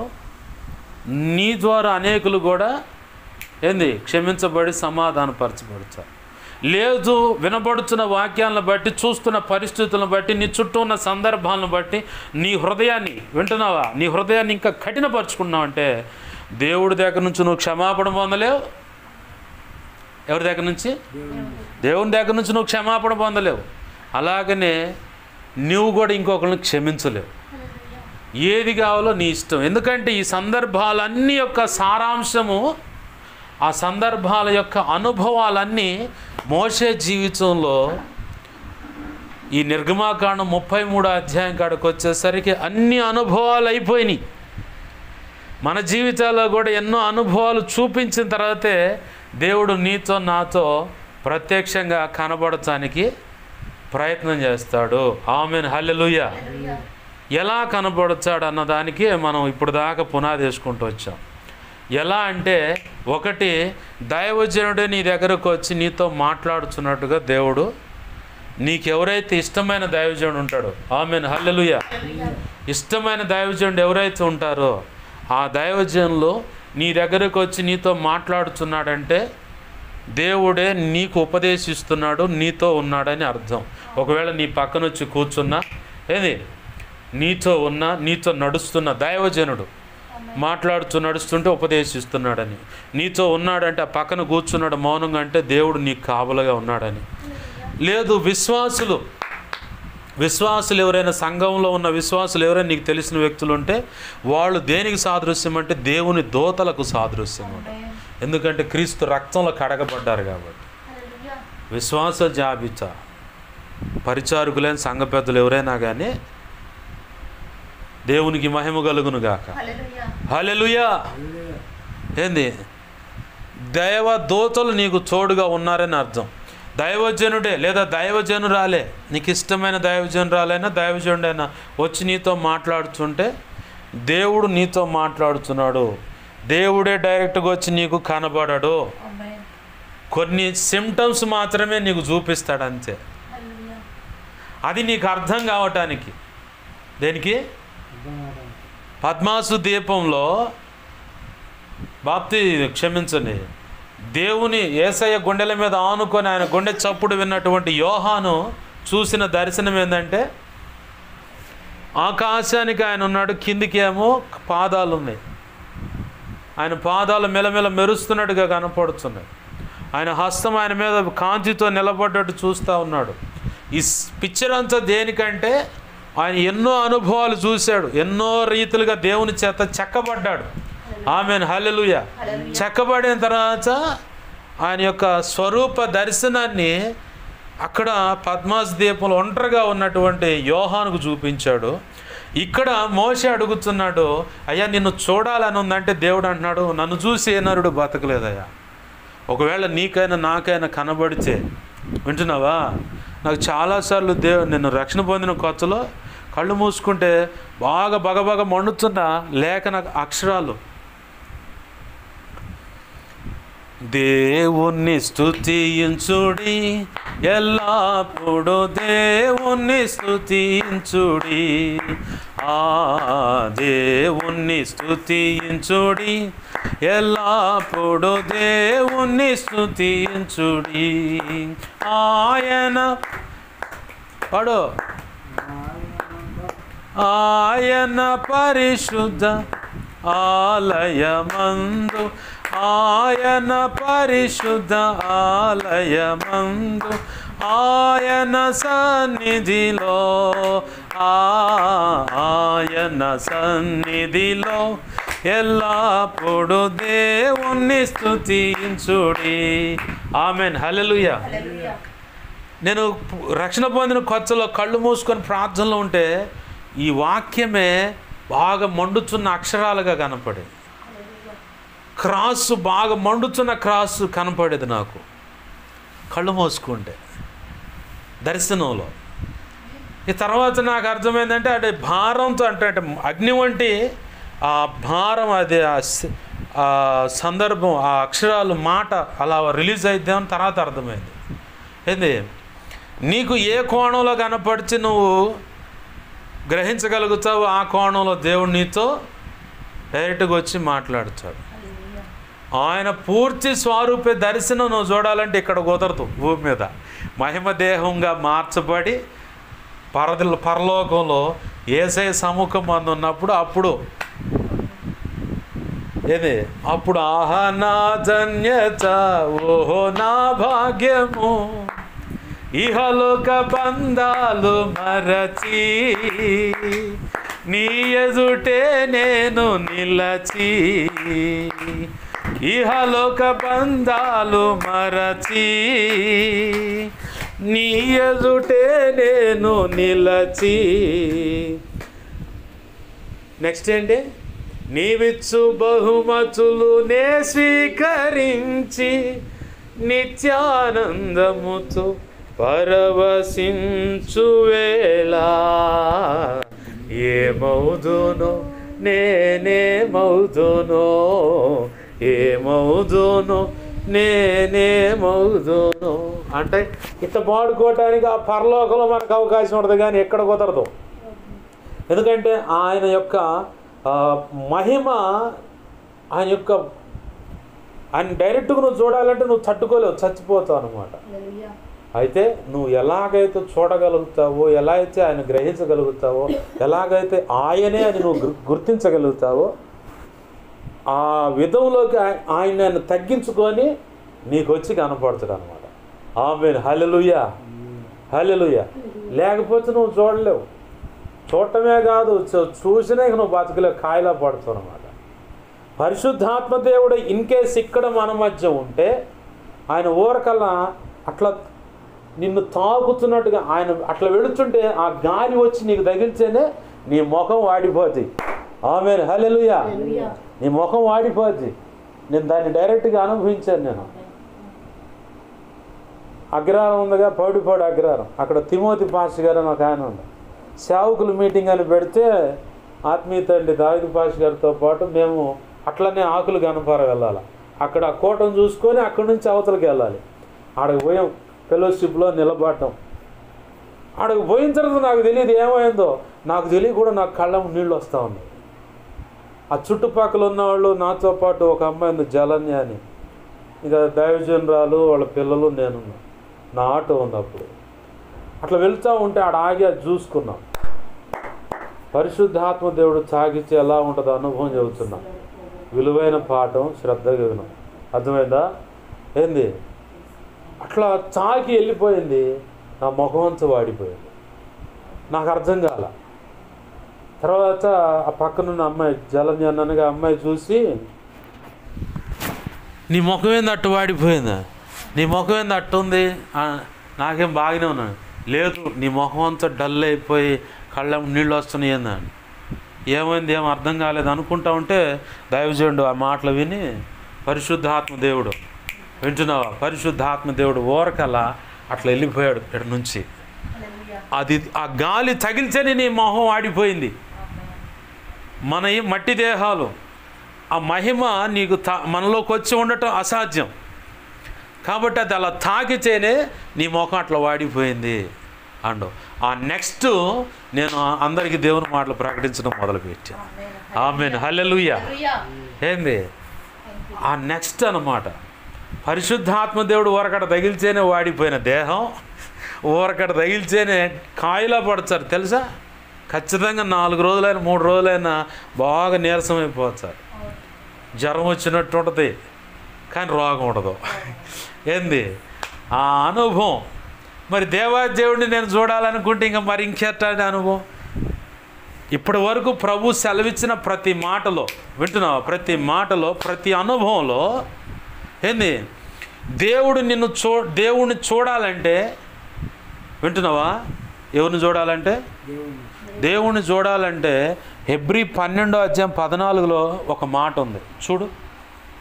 హెబ్రీ 12:14 ఒక మాట ఉంది. నా మాటలు ముగిస్తాను, ఇక ప్రార్థన చేసుకుందామండి. హెబ్రీ 12:14 ఒక మాట ఉంది. పరిశుద్ధత లేకుండా దేవుడిని ఎవ్వడు చూడలేడు. పరిశుద్ధత అంటే ఒక స్త్రీతో పాపం చేయటము, ఒక విగ్రహారాధన సంబంధించిన పూజ లేదా సమర్పించింది తినటము, లేదంటే సిగరెట్, పాన్పర, ఖైని, మసాలా, మాదక ద్రవ్యాలు, వ్యభిచారము, ఈ సెక్షన్కి వెళ్ళిపోతారు. అపవిత్రత అంటే ఏంది, ఆ సెక్షన్ కాకుండా ఇంకా చాలా ఉన్న లక్షణాలు ఉన్నాయి అపవిత్రతకి. శరీర కార్యములు ఏవనగా అన్న మాటగాడకు వెళ్తే గలతీ పత్రిక 5:19 కాడిని చూస్తే అవి కూడా దేవునికి నచ్చని అపవిత్రమైన లక్షణాలు. మార్కు సువార్త 7:21 పట్టుకుంటే అక్కడ చూస్తే హృదయం లోపల నుంచి వచ్చి ఏమనగాని యేసు ప్రభు వారే చెప్పాడు సాక్షాత్. అక్కడ ఒకటి. తిమోతి పత్రికలో ఒక మాట ఉంది. ఏ మాట అంటే, నువ్వు ఆ సపోర్ట్ ఉంటే వెళ్ళిపోతున్నాను. ఏంది తిమోతి పత్రికలో 2 తిమోతి చూడు. 2 తిమోతి 3:1 నుంచి అంచె దినములలో అపాయకరమైన కాలములు వచ్చునని తెలుసుకొనుమని ఏలయనగా అని చెప్పని అక్కడ ఇంచుమించు 17 అవలక్షణాలు ఉంటాయి. 17 ఏమో ఉంటాయి. 17 అవలక్షణాలు ఆడ కనపడుతాయి. అలాగనే మార్కు సువార్తలో కూడా 7వ అధ్యాయం, మార్కు సువార్త 7వ అధ్యాయం 21 అట్టుకుంటా, 20-21 మనుషుల లోపల నుండి బయలు వెళ్ళున్నది మనుషుని అపవిత్రపరచునని, లోపల నుండి అనగా మనుషుల హృదయంలోని దురాలోచనలు, జారత్వము, దొంగతనము, నరహత్యలు, వ్యభిచారము, లోభములు, చెడుతనములు, కృత్రిమము, కామవికారం, మత్సరము, దేవదోషణ, అహంభావం, అవివేకమును వచ్చును. ఈ చెడ్డవన్నీ లోపల నుండి బయలు వెళ్ళి మనుషుని అపవిత్రపరచునని ఆయన చెప్పారు. యేసయ్య చెప్పినవి మనమేమనుకుంటాం, పాపం అంటే నేను పరపురుషుడితోనో పరస్త్రీతో పాపం చేస్తే పాపం అండి. ఒక విగ్రహారాధన దగ్గరకు పోయి విగ్రహారాధన చేస్తే పాపం అండి. విగ్రహారాధన సంబంధించి తింటే పాపం అండి. ఏంది, లేదంటే వేరే ఇంకొక రకంగా తాగుడో, సిగరెటో, బీడో, ఇంకేదో అనుకుంటే పాపం అండి. నేనేం పాపం చేశాను అంటారు చాలామంది. మరి ఇప్పుడు మనం చదువుకున్న వాటిలో ఎన్నో ఉన్నాయి. గలతీ పత్రిక 5:19 మార్కు సువార్త 7:20-21 అలాగనే 2 తిమోతి పత్రిక 3:1 నుంచి 3-4 చూస్తే అక్కడ ఇంచుమించుగా 12 ఏమో. నాకు తిరుపతి దగ్గర ఒక దైవజనుడు ఉన్నాడు. ఆయన పేరు గాలి బాలయ్య ఏదో ఉంది ఆయన పేరు. ఏంది, బాగా లావు ఉంటాడు ఆ మనిషి. ఆయన శుభవార్త టీవీలో వాక్యం చెబుతూ ఉంటే నేను కోట్ చేశానబ్బా, ఇన్ని అవలక్షణాలు ఎక్కడ ఉన్నాయి అన్నాడు. అప్పుడు దాకా నేను అంకె వేయలా. ఆయన చెప్పినట్టు ఉన్నాయా లేవని ఒకదానమిటి ఒకటి కోట్ చేసుకుంటా పోతే 17 19 ఎన్నో చెడ్డ గుణాలు ఆడ కనపడ్డాయి. మరి ఇవన్నీ కూడా దేవునికి నచ్చిన అపవిత్రతలేగా, అపవిత్రమైన లక్షణాలేగా. మరి మనం ఎలా దేవుణ్ణి చూడగలుగుతాం? బాగా గుర్తుపెట్టుకోవాలి. క్షమించలేని స్థితి అయినా సరే, ఏదైనా కానీ మనము దేవుణ్ణి ఎలా చూడగలుగుతాం? దేవుని స్వరాన్ని ఎలా వినగలుగుతాం? ఈ అవలక్షణాలన్నిటినీ ఐగుప్తు మొదలుకొని, వింటున్నావా? ఐగుప్తు నుంచి బయటకు వచ్చింది మొదలుకొని ఇక కొన్ని దినాల్లో, ఇంకా కొన్ని రోజుల్లో ఏంది, కానాను ఎదుటిగా ఉన్న యోర్దాను నది దాటబోతున్నాడు మోషే. ఆ గడి దగ్గరకు వచ్చాడు. వచ్చేసరికి దేవుడిని అడుగుతున్నాడు మోషే, అయ్యా నిన్ను చూడాలని ఆశపడుతున్నాను, నాకు నీ స్వరూప దర్శనాన్ని చూపించు అంటే దేవుడు అంటున్నాడు, ఇప్పుడు ఏ మనుషుడు నన్ను చూడలేడు, చూసినా బ్రతకుడు వాడు. అయితే నువ్వు అడుగుతున్నావు కాబట్టి అదిగో నీ ఎదుటిన్న బండ ఒకటి చూపిస్తున్నా, ఆ బండ సందులోకి వెళ్ళు. ఆమేన్, హల్లెలూయా. బండ సందులోకి వెళ్ళు. బండ సందులోకి వెళ్తే నా చెయ్యి నీ మీద ఉంచి నా చేతితో నిన్ను గప్పి నేను దాటిపోతున్నప్పుడు నా వెనక పార్శ్వాన్ని, వెనక భాగాన్ని నీకు చూపిస్తా. ఇదొక్కటి మాత్రం చేస్తా మోషే అంటే, సరే నీ చిత్తం ప్రభు అన్నాడు. ఇక్కడ బండ సందు ఏదంటే బండ యేసయ్య. ఐగుప్తు నుంచి కానాను యాత్రలో ఒక బండ చీల్చబడింది. వింటున్నావా? ఒక బండ చీల్చబడింది. నీ కోసం నా కోసం శిలువలో అదే బండ చీల్చబడింది. ఎవరైనా ఆ వెంబడించిన బండ క్రీస్తు అన్నాడు పౌలు భక్తుడు. ఆమేన్, హల్లెలూయా. ఇప్పుడు నువ్వు పరమగీతాల్లో చెప్పబడినట్టుగా పావురం బండ సందుల్లో పోయి మొరపెట్టినట్టుగా నువ్వు ఆయన క్రీస్తు అనే నీకోసం చీల్చబడిన క్రీస్తు అనే బండ సందులోకి వెళ్ళి నువ్వు గనక దాగి మొర పెడితే ఆయన హస్తం నీ మీదకి తెచ్చి ఏంది, ఆయన మోషేకు చూపించినట్టుగా కాదు, తన దయా సంకల్పంలో పద్మాస్ దీపంలో ఉన్న యోహానుకు చూపించినట్లుగా ఆయన స్వరూప పరిపూర్ణమైన దర్శనాన్ని నీకు కూడా చూపించగలడు. ఆమేన్, హల్లెలూయా. ఏం చేస్తే? మనలో ఉన్న ప్రతి కల్మషాన్ని తీసేసుకుంటే. మోషే అడిగే సమయానికి తనలో ఉన్న ప్రతి కల్మషం కొట్టివేయబడింది. ఆ పైన అంటాడు 33వ అధ్యాయం 11వ వచనంలో దేవుడు అంటాడు మోషేతో, ఇప్పుడు నేను నీతో ఎలా మాట్లాడుతున్నానో అలా ముఖాముఖిగా ఒక స్నేహితుడితో మాట్లాడినట్టు మాట్లాడుతున్నాను. అంటే ఆ అనుభవంలోకి వచ్చాడంటే ఇంకా ఏ రకంగా ఆ వ్యక్తి సరిచేయబడ్డాడు, ఏ రకంగా ఆ వ్యక్తి చక్కబడ్డాడు, ఏ రకంగా ప్రభు కోరుకున్న పరిపూర్ణ పరిపక్వతలోకి వచ్చాడు, ఆయన హృదయం ఏ రకంగా సిద్ధపరచబడింది, స్థిరపరచబడింది కూడా మనం గ్రహించాలి. మెట్టుకు ప్రభు ఈరోజు మనతో మాట్లాడుతున్నమాట.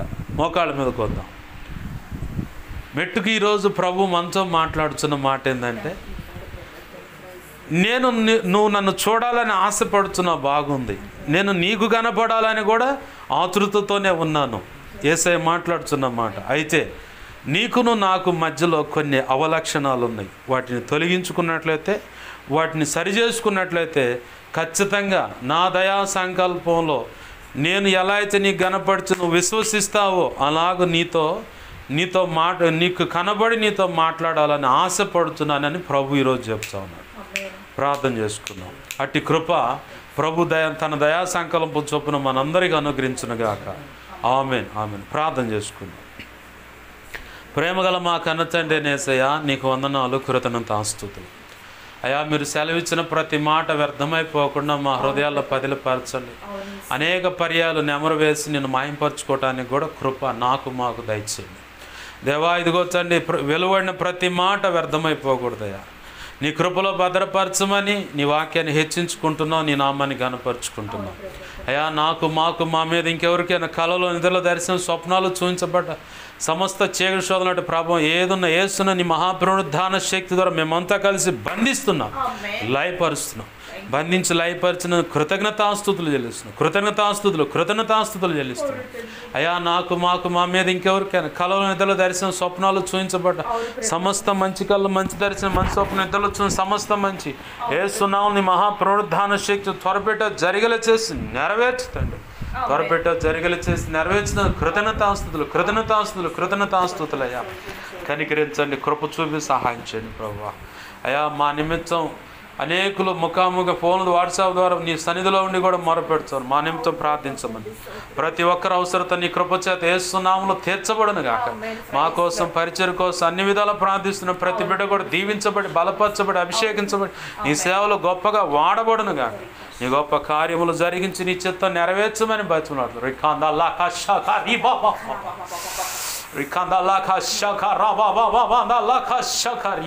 నీ బలమైన పరిశుద్ధాత్మ సన్నిధి త్రియేక దేవుడా మీరు మా మధ్యనందు కృతజ్ఞతాస్తుతులు చేస్తారు. సమస్త విషయాలు కృపను గురించి సహాయం చేయండి. యేసయ్య నామములోనే ప్రార్థించి సమస్తం పొందుకుని బిడ్డలు ఆశీర్వదించి నీ చేతులకు అప్పచెప్పి దీవించి నేను మహింపరుచుకుంటున్నాం మార్చండి.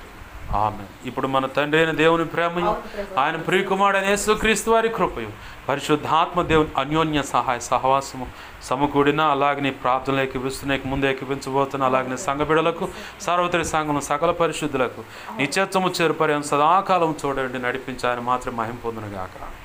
ఆమేన్.